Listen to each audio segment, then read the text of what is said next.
বাবা আদম মসজিদ ও সমাধিসৌধ মুন্সিগঞ্জ জেলার রামপালের অন্তর্গত রেকাবি বাজার ইউনিয়নের কাজী কসবা গ্রামে অবস্থিত। মসজিদটি বহু গম্বুজ বিশিষ্ট এবং ভূমি পরিকল্পনায় আয়তাকৃতির। এই মসজিদের অভ্যন্তর ভাগের পরিমাপ 10.35 মিটার এবং 6.75 মিটার এবং বহির্ভাগের পরিমাপ 14.30 মিটার ও 11.45 মিটার। মসজিদটির দেয়াল 2 মিটার পুরু। পশ্চিম দেয়ালের পশ্চাৎভাগ বাইরের দিকে 3 স্তরে বর্ধিত। পেছনের বর্ধিত অংশটি অতীব সুন্দর টেরাকাটা অলঙ্করণে নকশাকৃত।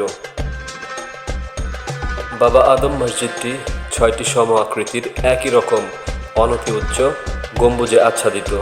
গম্বুজগুলি পর্যায়ক্রমে 2 সারিতে স্থাপিত।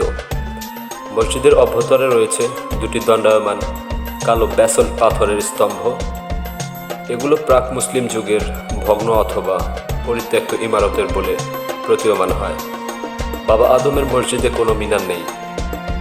মসজিদের সম্মুখভাগের কেন্দ্রীয় প্রবেশপথের শীর্ষে উৎকীর্ণ শিলালিপি থেকে জানা যায় যে মসজিদের নির্মাণ তারিখ 888 হিজরি 1483 খ্রিস্টাব্দ। সুলতান ফতেহ শাহের শাসনকালে মালিক কাফুর এই মসজিদ নির্মাণ করেন। মসজিদটির বর্তমান বয়স 541 বছর।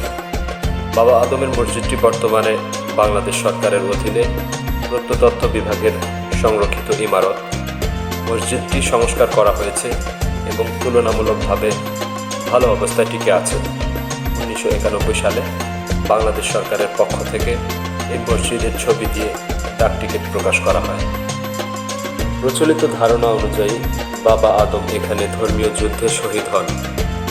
নির্ভরযোগ্য তথ্যের অভাবে এ ঘটনার ঐতিহাসিক প্রমাণ করা কঠিন।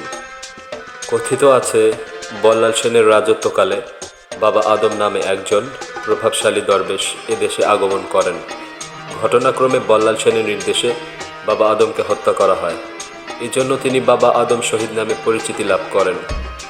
বাংলাদেশে মসজিদ স্থাপত্য বিকাশে স্থাপত্য রীতি ও অলঙ্করণ শৈলীর দিক থেকে পর্যবেক্ষণ করলে বাবা আদম মসজিদ পরিণত মসজিদ স্থাপত্যের একটি উল্লেখযোগ্য নিদর্শন বলে বিবেচিত। বাবা আদমের মসজিদের সন্নিকটে মসজিদ প্রাঙ্গণের দক্ষিণ পূর্ব কোণে একটি নবনির্মিত কবর আছে। কবরটি বাবা আদম শহীদের মাজার বলে পরিচিত। পূর্বে কবরের ওপর কোনো আচ্ছাদন ছিল না। বর্তমানে মাজারটি বর্গাকৃতির, তারিখবিহীন এবং এতে কোনো শিলালিপি নেই।